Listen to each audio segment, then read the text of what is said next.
여러분 안녕하십니까? 마태복음 강좌 제11강입니다.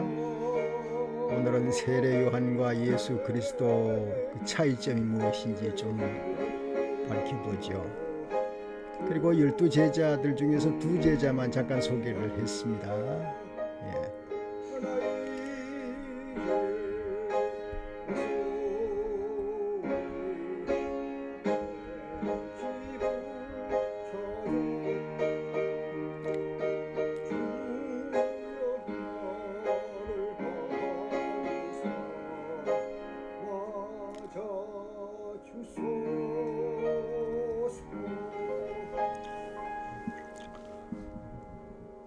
윈스턴 처칠이 어느 날 그 히틀러의 만행을 규탄하고 전 세계 결속을 촉구하는 방송을 하기 위해서 급히 방송국으로 달려가는 길이었습니다. 그런데 시간이 촉박해서 이제 처칠은 거리에 나가서 택시를 세웠습니다. BBC 방송국으로 갑시다. 택시 운전 기사 보고 그랬더니 그 운전수는 뒤통수를 긁으면서 이렇게 대꾸하는 것이었습니다. 죄송합니다. 손님, 다른 차를 이용해 주십시오. 저는 그렇게 멀리 갈 수가 없습니다. 아니, 왜 그랬어? 어떻게 된 거요? 네. 보통 때 같으면 제가 갈 수 있는데 오늘은 1시간 후부터 시작되는 윈스턴 처칠경의 방송을 들어야 하기 때문입니다. 자, 이 말을 들은 처칠은 기분이 매우 좋았습니다. 그래서 아무 말도 없이 1파운드짜리 지폐를 꺼내서 건너 주었습니다. 운전사는 지폐를 보더니 순간 뭔가를 결심하듯이 이렇게 말을 합니다. 어서 타십시오. 처칠이요 뭐고 돈부터 벌고 봐야 되겠습니다. 예, 뭐 우리가 흔히 볼 수 있는 광경이 처칠에게 일어난 거죠. 러셀은 이런 말을 했습니다. 물질은 항상 미덕에 대한 우리의 사랑을 파괴할 준비가 되어 있다. 저는 이래서 말을 바꾸어서요. 돈은 언제나 우리의 순수함을 무너뜨릴 준비가 되어 있다. 그렇게 한번 말해 보고 싶습니다. 네, 오늘 먼저 문단별로 좀 살펴보지요. 먼저 1절에서 19절까지가 이제 세례 요한이 보낸 그 사람들과 예수님이 대화하는 모습입니다. 확대경에서 다루죠. 두 번째는 회개하지 않는 도시에 화가 있다. 이 조금 보겠습니다. 예수님께서 가버나움의 가까운 도시를 향해서 꾸짖었습니다. 이 가까운 도시가 어디니 정확하게 기록하지는 않았군요. 그러나 이곳이 어떤 곳인가 하면 예수님께서 기적을 많이 행한 곳입니다. 그런데도 회개치 아니했다는 것을 예수님께서는 아주 섭섭해하면서 꾸짖었습니다. 기적을 많이 행했지만은 회개하지 않았던 이 도시, 다시 말해서 꾸지람을 받은 이 도시는 어떤 도시인가 하면은 물질이 풍요한 도시였습니다. 그 물질이 풍요한 도시를 표현하기 위해서 두로와 시돈의 예를 들었습니다. 야, 내가 두로와 시돈을 이렇게 했다면 너희들보다 나았을 거다. 아마 두로와 시돈은 굉장히 그 상업 도시면서 그 옛날에 솔로몬이 말이죠. 건축을 할 때에 건축 자재를 많이 들여왔던 곳이 바로 두로였습니다. 그렇다고 할 때에 번창한 도시라고 볼 수가 있죠. 그러면 이 지금 꾸짖는 도시도 번창한 도시라고 볼 수가 있고요. 그래서 두로와 시돈의 예를 들어서 그들에게 야단을 했습니다. 그러나 그 도시가 그 두로라는 도시를 이제 비유를 한다면 그 도시는 점점 더 쇠약한 도시가 되어 갔습니다. 그래서 지금보다도 옛날이 더 왕성했다 그러죠. 그리고 예수님 이후에 점점 쇠퇴해서 그 지금은 이제 사이데 SEIDE라고 불리우는 그런 그 도시가 시돈인데요. 이 시돈의 이제 그 풍요한 도시의 기준을 해서 말한다면은 그 시돈을 기준해서 보면은 그 도시가 이제 바벨론으로부터 애굽으로부터 로마로부터 계속 정복을 당하면서 자유를 빼앗겼습니다. 그래서 무엇을 말합니까? 여기에서는 역시 이제 풍요로운 것이, 풍요가 나쁜 것은 아니죠. 그러나 풍요로운 것은 우리의 정신계나 우리의 신앙 면에서도 약화를 가져다 줄 가능성은 항상 높은 것이죠. 예. 우리는 사실 풍요를 기대하고 풍요를 바라고 살아가는 이 시대에 살아가고 있습니다. 그러나 그것은 분명히 어떤 무력함을 가지고 있다는 것을 우리가 알아야 한다 하는 그런 교훈을 삼고 3번으로 넘어가 보면요. 세 번째는 이제 내게로 와서 쉬어라. 25절에서 30절까지입니다. 조금 전에 이제 풍요라는 말을 제가 했습니다만, 이 풍요라는 것과 좀 비교되는 말을 뭐라고 하냐면, 어린아이가 내게 오는 것을 이렇게 감사하셨습니다. 그러니까 예수님께서는 말이죠, 지상에서 복음을 전파하실 때에 그 똑똑한 사람에게는 감추시고 어린아이에게 드러내 주신 것을 감사합니다라고 말씀하셨습니다. 그러므로 어린아이처럼 순전하게 자신을 하나님께 맡기는 그런 신앙, 그 신앙이 필요하다는 걸 우리에게 시사하고 있습니다. 당시의 바리새인들과 예수님의 가르침은 달랐죠. 바리새인들은 지식은 많았죠. 그러나 그들의 지식은 무거운 교훈이었습니다. 강압적이었습니다. 이래야 된다, 저래야 된다. 상당한 강압적인 것이 있었는가 하면 거기에 비해서 예수님은 대단히 실제적이었고, 뭐 예화를 드실 때도 상당히 아주 평이한 예화를 드시면서 말씀을 하셨고 합리적이고 부드러웠습니다. 그리고 그 예수님하고 바리새하고 그들의 그 신앙이나 뭐 또 그 가르침을 그렇게 비교를 꼭 한다면은 예수님은 은혜가 먼저이고 그리고 나중에 이렇게 해라라고 말씀하셨죠. 병자 있으면 치유해주고 이렇게 해라. 그리고 죄 지은 사람 앞에서 용서를 주면서 다시는 그렇게 하지 말아라. 이렇게 은혜가 먼저이고 치유 그리고 구원이 은혜가 먼저이고 그다음에는 이제 가르침과 행위의 지침이 나중에 되지 않습니까? 그런데 바리새인들은 그렇지 않았죠. 항상 먼저 내세우는 것이 지침이지요. 우리가 사실 그렇게 살아갑니다. 뭐 지침에 따라 가지고 살다가 이건 이래야 된다, 저건 저래야 된다 이런 지침 때문에 우리 지치죠. 지침이 지치게 만듭니다. 그러나 예수님은 전혀 다르시죠. 우리에게 먼저 은혜로 베풀어 주시고 억지로가 아닌 자발성을 가지고 주님을 따르도록, 또 주님을 따르면 어떻게 되면 주님의 삶을 그대로 내가 살아가는 거죠. 이렇게 되는 것이 바로 복음의 핵심이 아닌가 그렇게 보여지는 것입니다. 이제 여기서 그 제자 두 사람을 지난번에 제자 6사람을 소개를 했습니다만 이번에 제자 두 사람을 소개하겠습니다. 지난번에 다섯 사람을 소개했네요. 여섯 번째 바돌레메라는 사람을 먼저 소개하겠습니다.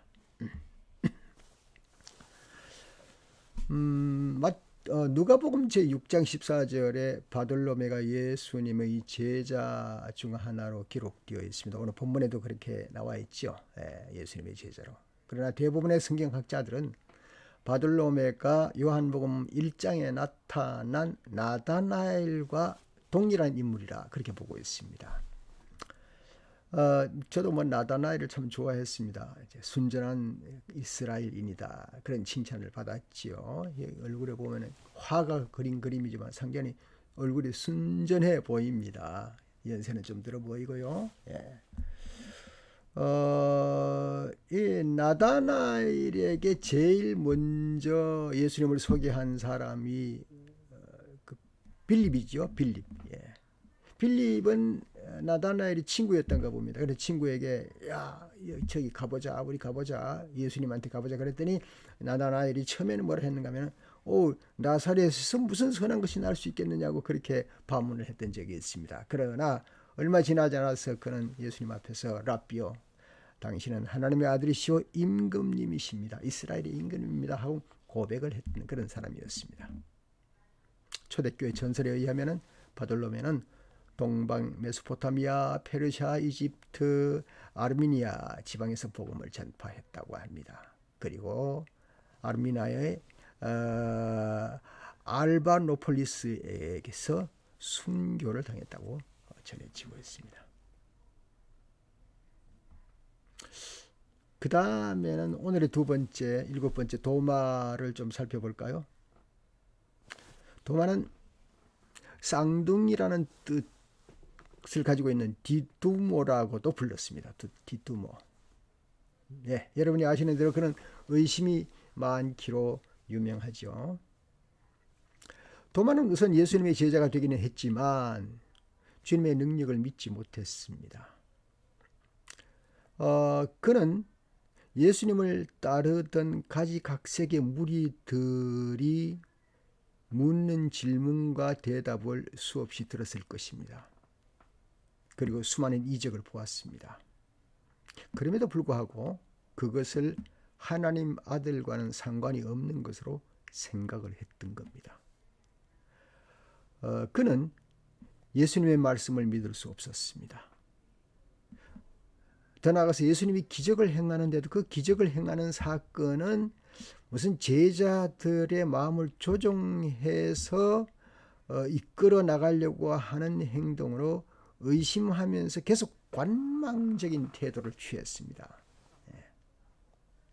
그는 어떤 눈앞에 일어난 사건을 믿는 것보다는 자신의 상상에 의해서 논리에 맞아떨어지는 것이 무엇인가를 계속 추적을 했던 사람입니다. 왜? 목수가 하나님의 아들이라는 것을 논리적으로 맞지 않다고 생각했던 겁니다. 그런 의미에서 오늘 현대에도 그런 사람이 많이 있습니다만 진리라는 것이 뭐냐? 진리를 말이죠. 이 추상적인 관념에다가 감정을 통해 나는 것이 아닌 이성으로 정확하게 판별할 수 있어야 된다고 굳게 믿었습니다. 그쯤 되고 나니 그는 이제 실제로 눈으로 보고 귀로 듣는 것까지도 믿지를 못했습니다. 좀 특별한 사람이라고 볼 수가 있죠. 제자들이 예수님은 말씀하신 대로 죽음에서 부활하셨다라고 할 때 그 기쁜 소식마저도 귀에 들어오질 않았습니다. 이상하지요? 자기의 상상이나 자기의 이념이나 자기의 어떤 그 선입관념이 있는 동안에는 그 어떤 말도 귀에 들어오지 않는다는 게 참 신기한 일입니다. 그래서 그들은 신앙 고백을 하지 못하다가 손으로 만져보기 직전에 그는 신앙 고백을 제대로 하게 됩니다. 그러나 이런 일들은 우리들의 주변에도 나 자신 속에도 조금은 들어있다라고 생각하면서 예수님의 말씀을 들어야 하는데요. 예수님이 이렇게 말씀하셨죠. 보지 못하고 믿는 자들은 복되도다 그렇게 말씀했습니다. 보지 못하였지만 믿고 변화의 기쁨과 기적을 일으키는 사람들이 얼마나 세상에 많은가를 우리가 생각해 볼 수가 있겠습니다. 이제 예수님의 제자에 대해서는 두 사람을 좀 소개를 했고요. 그 다음에 이제 확대경을 보도록 하겠습니다. 확대경을 보면서 사실은 이 오늘 11장을 제가 전부 읽지를 않았습니다. 그러나 11장 중에서 확대경에 관련된 것만 좀 읽도록 하지요. 네, 제가 낭독하겠습니다. 예수께서 12 제자에게 지시하기를 마치고 거기에서 떠나셔서 유대 사람들의 여러 고을에서 가르치며 복음을 전하셨다. 그런데 요한은 그리스도께서 하신 일들을 감옥에서 전해 듣고 자기의 제자들을 예수께 보내어 물어보게 하였다. 오실 그분이 당신이십니까? 그렇지 않으면 우리가 다른 분을 기다려야 합니까? 예수께서 그들에게 대답하셨다. 가서 너희가 듣고 본 것을 요한에게 알려라. 눈먼 사람이 보고 다리 저는 사람이 걸으며 나병 환자가 깨끗하게 되며 듣지 못하는 사람이 들으며 죽은 사람이 살아나며 가난한 사람이 복음을 듣는다. 6절 계속합니다. 나에게 걸려 넘어지지 않는 사람은 복이 있다. 이들이 떠나갈 때에 예수께서 무리에게 요한을 두고 말씀하셨다. 너희는 무엇을 보러 광야에 나갔더냐? 바람에 흔들리는 갈대냐? 아니면 무엇을 보러 나갔더냐? 화려한 옷을 입은 사람이냐? 화려한 옷을 입은 사람은 왕궁에 있다. 아니면 무엇을 보러 나갔더냐? 예언자를 보려고 나갔더냐? 그렇다, 내가 너희에게 말한다. 그렇다, 그는 예언자보다 더 훌륭한 사람이다.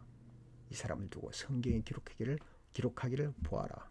내가 내 심부름꾼을 너보다 앞서 보낸다.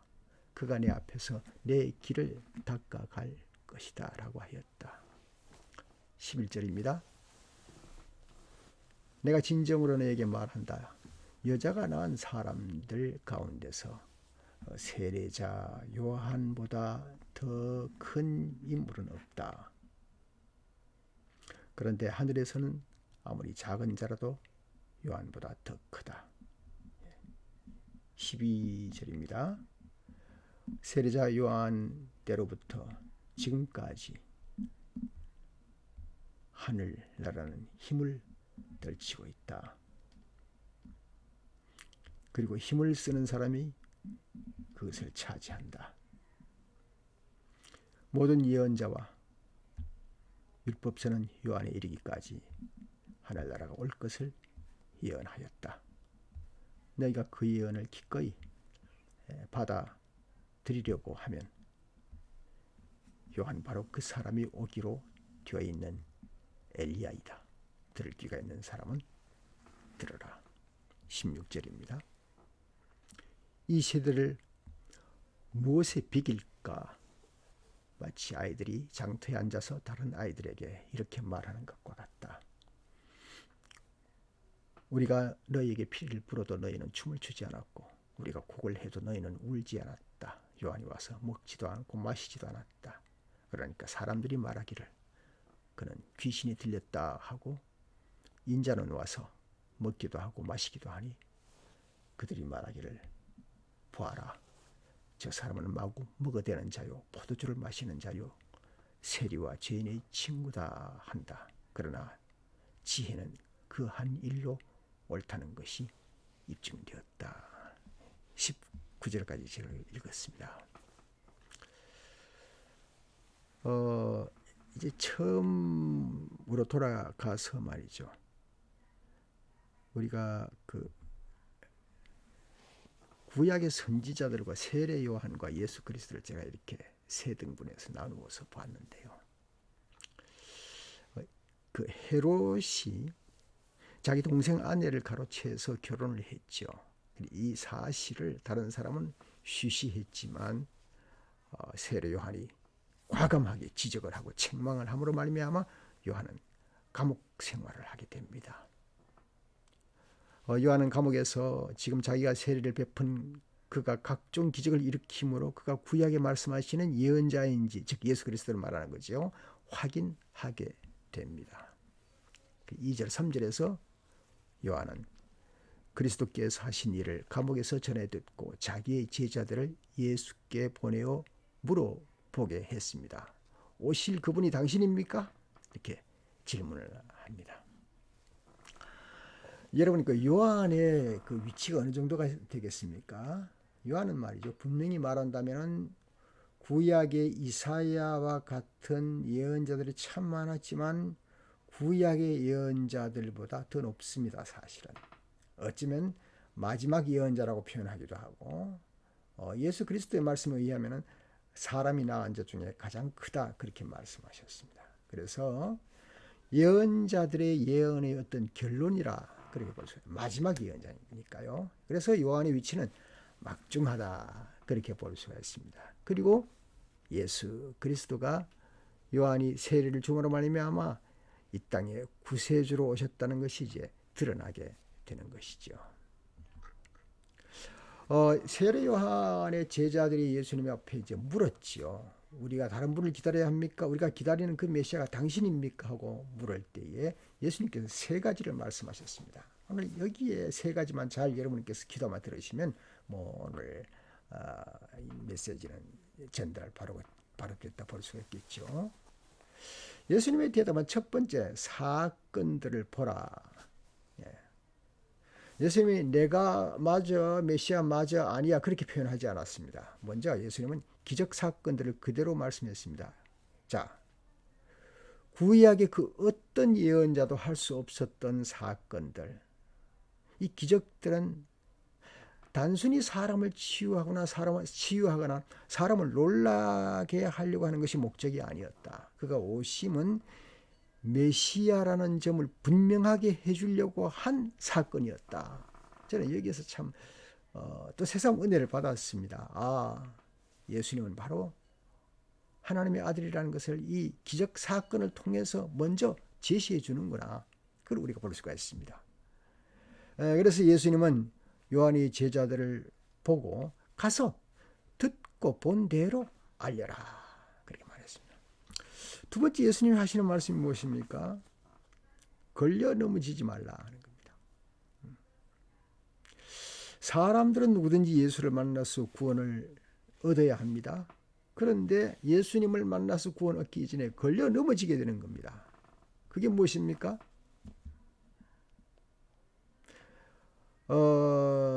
장애물이 있다는 것이죠. 예. 여러분 삭개오가 있죠.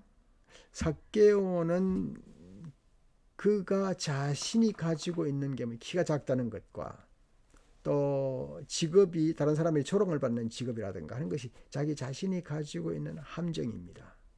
그러면 또 앞에 예수님 주변에 이렇게 둘러싸인 사람들도 자기가 넘을 수 없는 산입니다.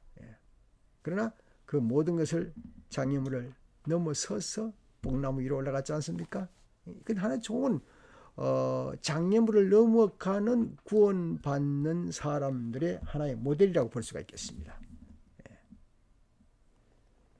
자, 이 길을 이 지금 말씀을 전하는 저와 여러분요, 상당히 복받은 사람이라고 볼 수가 있겠습니다. 그런 장애물을 다 넘어갔거든요. 넘어섰거든요. 예. 나는 쉽게 복음을 듣고 그냥 믿었다 하는 사람도 많겠지만 대체로 많은 사람들이 장애물을 겪게 됩니다. 어떤 사람은 말이죠, 너무 자기가 종교적인 것에 얽매여 있는 겁니다. 예. 먼저 믿었던 종교, 불교라든가 유교라든가. 예. 또 자기가 너무 가난해서 감히 접근하지 못한다고 생각했던 때도 있을 것입니다. 또 어떤 사람은 너무 병들어가지고 너무 가난해서 어떤 주님을 만날 만한 어떤 조건들이 말이죠, 계속해서 장애만 겪으니 그것만 있는 게 아니죠. 심리적인 것도 있습니다. 내가 말씀을 받아들일 수 없는 상태, 예를 들어서 내가 돈이 너무 많아서 내가 남에게 큰 소리 칠 수 있는 입장이 되면은 복음이 귀에 들어오지 않습니다. 또 교만도 있고 질투도 있고요. 이래서 예수님을 기타 등등으로 거절할 수 있는 요소들이 너무너무 많습니다. 이것에 걸려 넘어지지 말아야 참 신앙인이 될 수 있는 게 아니겠습니까? 예. 여러분, 홈디포에서는 나무를 살 수 있고 코스코에서는 수박을 살 수 있죠. 약국에서는 약을 살 수가 있고 병원에 가면 진단을 받을 수가 있고, 각각마다 그 가지고 있는 특성이고 그 특성에 맞게 사람들이 구하고 찾아야 되는 것이죠. 그렇다면 예수님을 만나는 사람은요, 기적을 구하는 게 아닙니다. 기적을 따르는 게 아닙니다.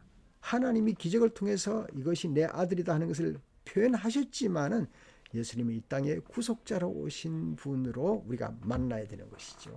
약국에 가야 약을 얻고 병원에 가서 진찰을 받듯이 말이죠.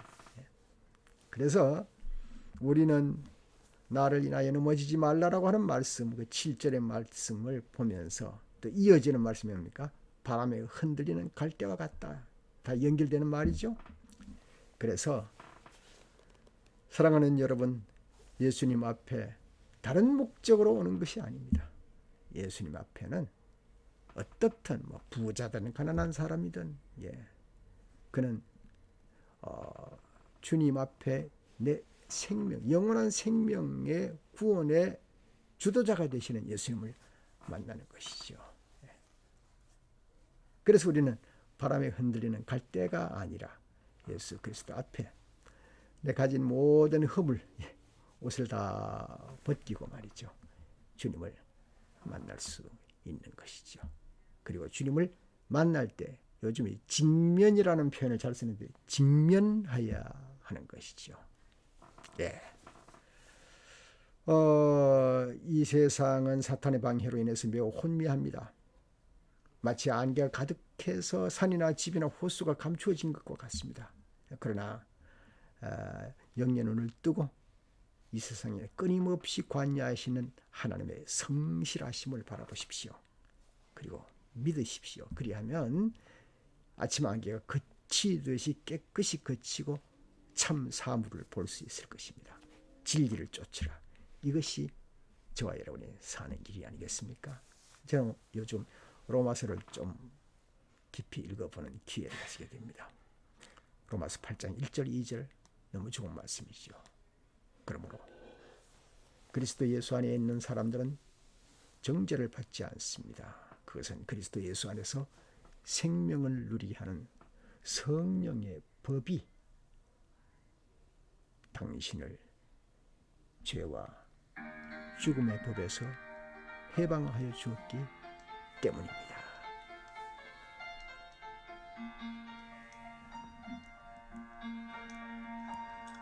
내 속에 내가 너무도 많아 당신의 실감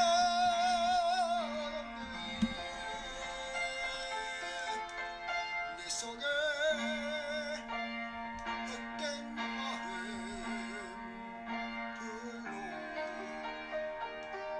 당신의 실컷 없네 내 속에 내가 어쩔 수 없는 어둠 당신의 실자리를 했고 내 속에 내가 이길 수 없는 슬픔 이것만 가진 무수 같네